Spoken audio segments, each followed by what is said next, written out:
बिस्मिल्लाहिर्रहमानिर्रहीम। अस्सलाम वालेकुम। मैं हूं समर अब्बास, आप मेरा डिजिटल चैनल देख रहे हैं। नाज़रीन, गुज़िश्ता रात सुप्रीम कोर्ट ऑफ पाकिस्तान ने शब खून मारा ना सिर्फ एक पॉलिटिकल पार्टी के राइट के ऊपर, ना सिर्फ 9-10 करोड़ वोटर्स के राइट के ऊपर कि वो अपनी मर्जी की पार्टी को वोट दें, बल्कि जमहूरियत के ऊपर, जमहूरी प्रोसेस के ऊपर, जमहूरी वैल्यूज़ के ऊपर एक शब खून मारा गया है। और इसमें सबसे अफसोसनाक बात यह है कि पाकिस्तान के बड़े आइनी इदारे इस सारे अमल के अंदर पेश पेश नज़र आए।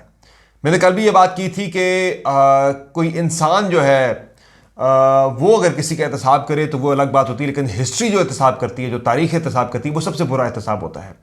और जस्टिस काजी फाइज़ ईसा के इस फैसले का तारीख़ एहतसाब करती रहेगी। और मौरख जो है जब तारीख़ लिखेगा तो वो काजी फाइज़ ईसा के वाले से बहुत ही एक बुरी लेगेसी जो है वो उन्होंने अपने लिए छोड़ी है आइंदा के लिए। किसी ने हमेशा किसी ओहदे पर नहीं रहना होता। आपके फैसले, कुछ आपके अमल ऐसे होते हैं कि जो आपको हमेशा के लिए या आपको अच्छे अल्फाज में ज़िंदा रखते हैं या आपको बुरे अल्फाज में ज़िंदा रखते हैं। तो जस्टिस काजी फाइज़ ईसा ने, हाँ, वो किसी प्रेशर के तहत फैसला दिया या अपना जो उनका एक अनाद था तहरीक इंसाफ के खिलाफ, वो निकाला गया है। मैं कुछ चीज़ें आपके सामने रखता हूँ कि ये जो फैसला दिया गया है सुप्रीम कोर्ट ऑफ पाकिस्तान की जानिब से, पूरी दुनिया में इस पर बात हो रही है। माइकल कुगलमैन जो है, जो मारूफ सहाफ़ी हैं, वो लिखते हैं अमेरिका से कि पाकिस्तान में प्री पोल धांधली की आगाज़ हो गई है, का आगाज़ हो गया, की बुनियाद रखती गई है। उन्होंने कहा कि तहरीक इंसाफ से जो इमरान खान की पार्टी, इमरान खान को जेल में डाल दिया गया, पार्टी के लोगों से नॉमिनेशन पेपर छीने जाते रहे, फिर अब उनको बल्ले के यानी कि अब उनको पार्टी को इलेक्शन लड़ने से ही रोक दिया गया, आउट कर दिया गया इंतखाबी रेस से। तो ये प्री पोल रैंकिंग है। फिर ब्लूमबर्ग ने भी खबर जारी की है कि इमरान खान की पार्टी को इलेक्शन से बाहर कर दिया गया है। और जावेद हाशमी साहब, जो कि लोकली अगर मैं बात करूं तो जावेद हाशमी साहब जो कि पाकिस्तान मुस्लिम लीग नवाज़ के रहनुमा हैं, उन्होंने अपना बयान जारी किया जिसमें उन्होंने कहा है कि सबसे बड़े आइनी इदारे ने गैर आइनी फैसला दे दिया। मार्शल लॉ को जवाज़ देने के लिए एक और जस्टिस मुनीर पैदा हो गया। He was referring this to justice Qazi Faez Isa. अच्छा, मुझे जो कल के दिन होती रही डेवलपमेंट्स वो बड़ी इंपॉर्टेंट है, खुल के उन पर बात नहीं हो सकी। एक तो देखें ना, तहरीक इंसाफ के साथ जो जबर इलेक्शन कमीशन ने किया, और उसके बाद फिर कुछ करम फरमाओं ने किया तहरीक इंसाफ के ऊपर कि जब तहरीक इंसाफ को एक उन्होंने प्लान बी जो बनाया था उसको भी नाकाम बना दिया गया। यानी जब तहरीक इंसाफ को नजर आने लगा कि उन्हें भले का इंतखाबी निशान नहीं दिया जाएगा, हालांकि सुप्रीम कोर्ट ऑफ पाकिस्तान से इस तरह के इतने हार्श फैसले की उम्मीद या तवक्को कोई भी नहीं कर रहा था, फिर भी तहरीक इंसाफ ने प्लान बी अपना तैयार कर रखा था। और वो ये था कि जनाब बल्लेबाज के इंतखाबी निशान के ऊपर इलेक्शन लड़ लिया जाएगा। लेकिन फिर ये हुआ कि कल जो बल्लेबाज वाले हैं उन्होंने पहले ये किया जनाब के पहले एक उन्होंने टिकट जारी कर दिया पाकिस्तान तहरीक इंसाफ के लोगों को। इसमें मैं समझता हूँ कि तहरीक इंसाफ से थोड़ी सी गलती जरूर हुई है। वो बंदा जो पार्टी छोड़कर तहरीक इंसाफ के खिलाफ एक पार्टी कायम करता है, क्या वो बंदा इस काबिल है, इस भरोसे के काबिल है कि उसके ऊपर एतबार करके उसके टिकट के ऊपर अपने बंदों को इलेक्शन लड़ाया जाए? ये बहुत बड़ा एक गैम्बल था जो पाकिस्तान तहरीक इंसाफ ने खेला। और मैं समझता हूँ कि अख्तर इकबाल डार साहब जो है, जो कि चेयरमैन है पाकिस्तान तहरीक इंसाफ नजरियाती के, उन्होंने तहरीक इंसाफ की जिद में तहरीक इंसाफ के खिलाफ जाकर अपनी पार्टी कायम की थी। तो उनकी पार्टी का क़याम ही तहरीक इंसाफ की जिद थी। तो ऐसे बंदे के ऊपर एतबार करना मैं समझता हूँ कि तहरीक इंसाफ की सबसे बड़ी गलती थी, क्योंकि तहरीक इंसाफ के पास दीगर ऑप्शंस मौजूद थे। तहरीक इंसाफ की बात हुई थी मजलिस वहदतुल मुस्लिमीन के साथ। मैं ट्वीट पढ़ रहा था सिद्दीक जान का, जो ये कहते हैं कि मुलाकात हुई पाकिस्तान तहरीक इंसाफ की वफ्द की मजलिस वहदतुल मुस्लिमीन के सेक्रेटरी जनरल राजा नासिर अब्बास से। और अल्लामा राजा नासिर अब्बास से जब उन्होंने पूछा कि आपको कल को अगर हमारा आपसे इत्तेहाद होता है तो आपकी शर्त क्या होगी, उन्होंने कहा जी इमरान खान जब तक मुश्किल में है हम गैर मशरूत हिमायत आपकी जारी रखेंगे, क्योंकि मजलिस वहदतुल मुस्लिमीन जो है ये पाकिस्तान तहरीक इंसाफ की बड़े टाइम से इत्तेहादी है। मैंने कहा जी हमने गैर मशरूत हिमायत आपकी करनी है। फिर उन्होंने कहा जी कल को प्रेस कॉन्फ्रेंस तो नहीं करेंगे। फिर उन्होंने कहा जी कि राजा नासिर अब्बास ने जवाब दिया, हम करबलाई हैं, हम कट जाएंगे लेकिन हम झुकेंगे नहीं, बिकेंगे नहीं, हम साथ खड़े रहेंगे डट के। तो इस तरह की पार्टी के साथ अगर इत्तेहाद कर लिया जाता तो शायद ये एक बेहतर फैसला हो सकता था। एक वो बंदा जिसने पहले आपको डसा है, कहते हैं मोमिन एक सुराख से दो मरतबा नहीं डसा जाता। तो ये जिसका भी आइडिया था, आइडिया तो अच्छा था, लेकिन आपने बंदा देखना चाहिए था कि बंदा किस मेयार का है। वो बंदे पे थोड़ा सा दबाव आया, उससे शाम को जाके प्रेस कॉन्फ्रेंस करके, हालांकि मुआहिदा उसने किया हुआ है, जो डार साहब है, डार साहब ने तहरीक इंसाफ के साथ एक मुआहिदा किया हुआ 2 सफ़ात पर मुश्तमिल, जिसमें उन्होंने कौमी असम्बली की 2 नशिस्तें N115 और N116 मांगी हुई थी तहरीक इंसाफ से, और 5 सूबाई असम्बली की नशिस्तें मांगी हुई थी पाकिस्तान तहरीक इंसाफ से। और डार साहब ने अपने लिए, अगर वो इलेक्शन हार जाते कौमी असम्बली का, तो उसके बाद उन्होंने सेनेट ऑफ पाकिस्तान के जो इंतखाबात होने हैं मार्च में, उसमें उन्होंने पंजाब से पाकिस्तान तहरीक इंसाफ के जो सेनेटर्स हैं उसमें उन्होंने तीसरे नंबर पे अपना नाम रखवाने की जो है वो शर्त रखी थी। और ये तमाम चीज़ें जब तय पा चुकी थी, उसके बाद इकबाल डार साहब का दस्तखत और उनकी स्टैंप जो है वो इस मुआहदे के ऊपर लगी हुई थी। लेकिन आज उनके ऊपर जब कल रात को प्रेशर आया तो इकबाल डार साहब जो है वो उल्टे पांव भाग गए और उन्होंने कहा जी मैंने तो दिए ही हैं। तो ये कल से ये ट्रिकी सिचुएशन जो है वो तब से नजर आ गई थी, और इलेक्शन कमीशन ने इकबाल डार की प्रेस कॉन्फ्रेंस से पहले ही एलामिया जारी कर दिया भाई कि तहरीक इंसाफ जो है वो इसके ऊपर नहीं आ सकती। बौखलाहट जो है वो इलेक्शन कमीशन की जानिब से नजर आ रही थी जब उन्होंने प्रेस रिलीज जारी की जनाब के एक पार्टी के बंदे 2 टिकट्स पे नहीं लड़ सकते। कल मैं इसकी मिसालें दे चुका हूं कि जमीयत देश के प्रोफेसर साजिद मीर साहब जो तहरीक इंसाफ के टिकट पे, नून लीग के टिकट पे सेनेटर मुंतखब हो चुके हैं, बिलावल भुट्टो जरदारी अभी इलेक्शन लड़ रहे हैं, पाकिस्तान पीपल्स पार्टी के चेयरमैन है लेकिन वो पाकिस्तान पीपल्स पार्टी पार्लियामेंटेरियन के टिकट पर इलेक्शन लड़ रहे हैं। वहाँ तो मसला कोई नहीं है, 2 पार्टियों में लोग हो गए इलेक्शन लड़ रहे हैं। यहाँ मसला था क्योंकि आगे तहरीक इंसाफ थी। अच्छा, अब मैं ये समझता हूँ कि इस पूरे जमहूरी प्रोसेस को बिल्कुल गैर जो है वो इसको इंतहाई मुतनाज़ा बना दिया गया है। और कल ही फिर इलेक्शन कमीशन को चाहिए था कि, या चीफ जस्टिस साहब को चाहिए था कि वो एक नोटिफिकेशन जारी करवा देते कि इलेक्शन की ज़रूरत नहीं है, बिला वजह अरबों रुपये खर्च करने की ज़रूरत नहीं है। मियाँ नवाज शरीफ को आप कल ही उनका नोटिफिकेशन जारी कर देते कि जनाब वो पाकिस्तान के अगले वज़ीर आज़म हैं। अब एक बात ये भी हो रही है जनाब कि लंदन प्लान जो है उसकी आखिरी जो शर्त थी, आखिरी जो पॉइंट था, उस पर अमल दरामद हो गया है। लंदन प्लान के क्या क्या नुकात थे जी? मुबैना तौर पर यही नुकात थे कि इमरान खान को जेल में भेजा जाए, इमरान खान को नाअहल किया जाए, इमरान खान की पार्टी को इलेक्शन से डिस्क्वालीफाई कर दिया जाए, उनकी पार्टी को इलेक्शन से आउट कर दिया जाए, तहरीक इंसाफ को बल्ले के इंतखाबी निशान को हटा दिया जाए, और चौथी शर्त उनकी यह थी कि मेरे केसेस, मेरी नाअहली को ख़त्म कर दिया जाए।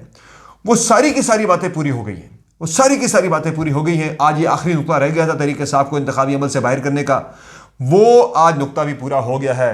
अब जनाब 2 रोज़ बाद मियां नवाज शरीफ अब अपनी इलेक्शन कैंपेन शुरू कर रहे हैं, और कसूर से या कहाँ से उन्होंने पंजाब के अंदर से अपनी इलेक्शन कैंपेन शुरू करनी है। 17 तारीख से 2 रोज़ बाद उनकी कैंपेन शुरू होनी है। लेकिन ये सुप्रीम कोर्ट ऑफ पाकिस्तान की जानिब से मैं समझता हूँ कि इंतहाई एक अफसोसनाक, इसे मैं कहूँगा, और इंतहाई जानिबदाराना ये फैसला था कि इलेक्शन से 24 दिन पहले आप एक सियासी जमात को पूरे फैसले के अंदर कहीं पर भी आइन के आर्टिकल 17 का जिक्र नहीं है।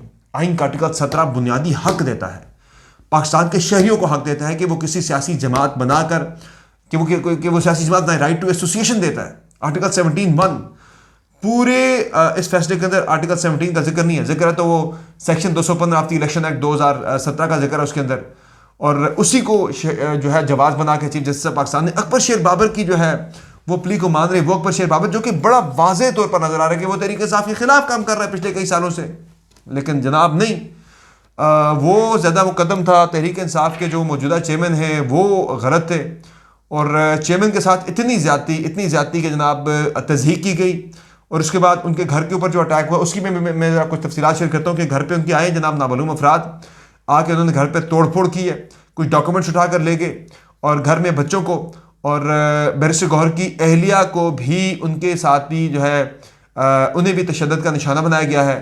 और बैरिस्टर गौहर को जब ये बात बताई गई तो लिटरली वो रो पड़ा था बेचारा, लिटरली वो रो पड़ा था। बहुत ही शरीफ आदमी बेचारा, हालात के जबर ने पार्टी का चेयरमैन बना दिया है, और उसके साथ आज बड़ी ज़्यादती हुई है गुज़श्ता रोज़। उमर अयूब के घर पे इसी तरह से छापा पड़ा, तोड़ फोड़ हुई। ये सब कुछ जो हो रहा है ना इस वक्त, ये सब बता रहा है, ये खौफ को रिप्रेजेंट कर रहा है कि खौफ क्या है कि पाकिस्तान तहरीक इंसाफ कहीं फिर भी इलेक्शन जीतता जाए।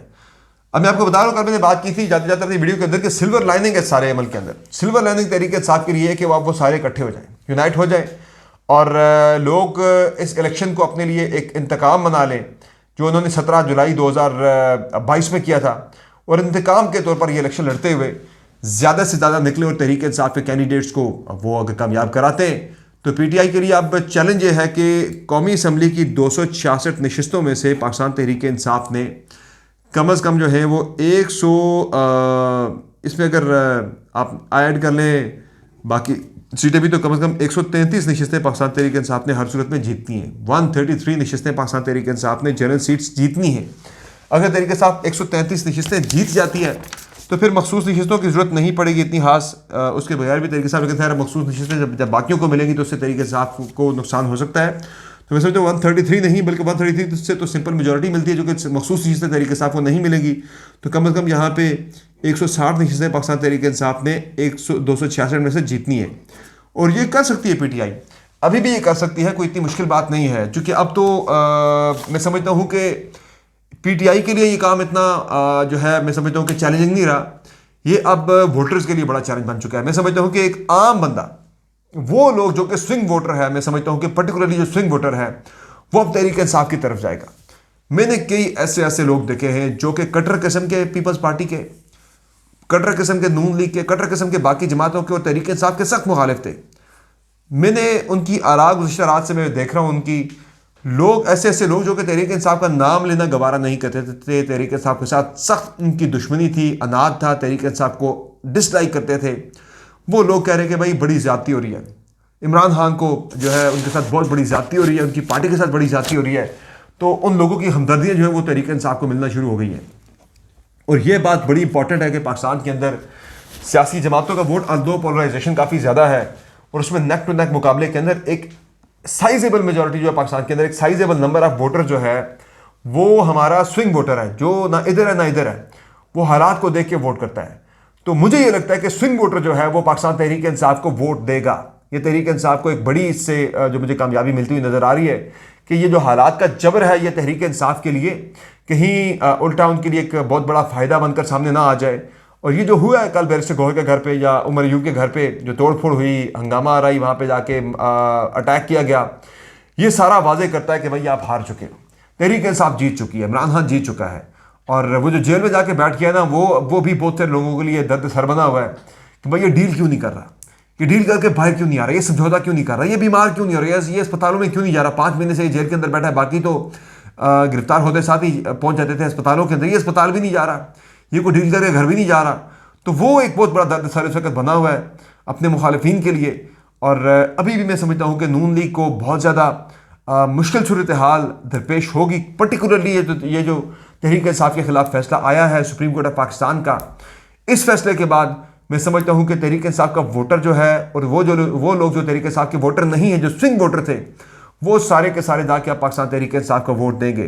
तगड़ा इलेक्शन अब मुझे लगता है होगा, पहले अगर ना भी होता अब होगा। अब तहरीक इंसाफ के लिए ये डू और डाई की सिचुएशन बन चुकी है और मुझे लगता है कि पीटीआई जो है इससे सूरत हाल से अपनी स्ट्रेंथ को गैदर करते हुए इंतखाबात में को बड़ा सरप्राइज़ दे सकती है। तो ये जनाब अपडेट्स हैं आज की इस वीडियो की। अब तक के जो हालात हैं वो बड़े ही अनफॉर्चुनेट हैं। अब सिर्फ 24 दिन रह गए इंतखाबात के अंदर, तहरीक इंसाफ के लोग जो हैं उन्हें इंतखाबी निशानात मिलना शुरू हो गए हैं इंडिपेंडेंट कैंडिडेट्स के। जिस तरह मैं देख रहा था कि एक कैंडिडेट को घड़ी का इंतखाबी निशान दिया गया है, नईम पंजोथा को जो है वो प्याले का इंतखाबी निशान दे दिया गया है और बैरिस्टर गौहर को चैनक का इंतखाबी निशान दे दिया गया। और ये भी बड़ी हैरान कुन बात है, बड़ी ब्रेजन है जनाब के अभी सुप्रीम कोर्ट ऑफ पाकिस्तान का फैसला आया नहीं था, उससे पहले ही आरओज़ ने तहरीक इंसाफ के लोगों को इंडिपेंडेंट के कैंडिडेट के तौर पर ही उनको इंतखाबी निशान अलॉट करने का सिलसिला शुरू कर दिया था, जिससे एक मिली भगत, एक फिक्स मैच का तासुर जो है वो ज़्यादा उसे तकवीत मिलती है। तो ये अपडेट से बाकी एक और चीज़ जो है वो मेलसी से तहरीक इंसाफ के जाजेब खिची को भी गिरफ्तार किया गया आरओ के दफ्तर के बाहर से मुल्तान से। मैं ऑलरेडी आपसे बात कर चुका हूँ कि जिस तरह से पाकिस्तान तहरीक इंसाफ के कैंडिडेट सरदार वसीम बदोज़ई को गिरफ्तार किया गया है, वह बहुत ही काबिल मजम्मत और बड़ा ही अफसोसनाक फेल था। कोई केस नहीं है वसीम बदोज़ई के ऊपर, मैं पर्सनली वसीम बदोज़ई को जानता हूँ, मेरे बहुत अच्छे दोस्त हैं, मेरा काफ़ी उनसे ताल्लुक़ वास्ता रहा है, घर पे आना जाना भी रहा है, इंतहाई शरीफ इंसान है। कोई 1 रुपये की करप्शन वसीम बदोज़ई ने नहीं की है। उठाया गया तो क्यों उठाया गया है, ना 9 मई के अंदर वसीम बदोज़ई के ऊपर कोई FIR है, ना ये बंदा कहीं मुलव्वस था किसी किस्म के किसी हमले के अंदर, फिर भी उठा लिया गया बगैर किसी केस के। ये तो मैं इसे फिर गैर कानूनी हिरासत जैसे अगवाई कहूँगा, ये गिरफ्तारी नहीं है। और मुझे इसमें कोई शायबा नहीं है कि 2 रोज़ बाद वसीम बदोज़ई को प्रेशर में ला के इस तरह के हालात पैदा करके उनसे प्रेस कॉन्फ्रेंस करवाई जाए कि भाई मैं इलेक्शन नहीं लड़ूंगा, मैं जो है इलेक्शन से ही दस्तबरदारी इख्तियार करता हूँ। क्योंकि ये तहरीक इंसाफ की 200% कन्फर्म सीट है, वसीम बदोदई वाली, मेलसी से जानजेब खिची वाली पक्की सीट है। तो जो पक्के तरीके इंसाफ के कैंडिडेट्स हैं जो अभी भी जीत सकते होंगे इंतखाबात के अंदर, मुझे लगता है कि अब उन्हें उठाए जाने का सिलसिला जो है वो शुरू हो जाएगा और उन्हें उठा के तरीके इंसाफ से और सियासत से उन्हें इलेक्शन से नस्बतदार करवाने की कोशिशें शुरू कर दी जाएंगी। इसी पे आज की वीडियो का इख्तिताम करते हैं। अगली वीडियो में फिर आपसे मुलाकात होगी। इजाज़त दीजिए। अल्लाह हाफ़िज़।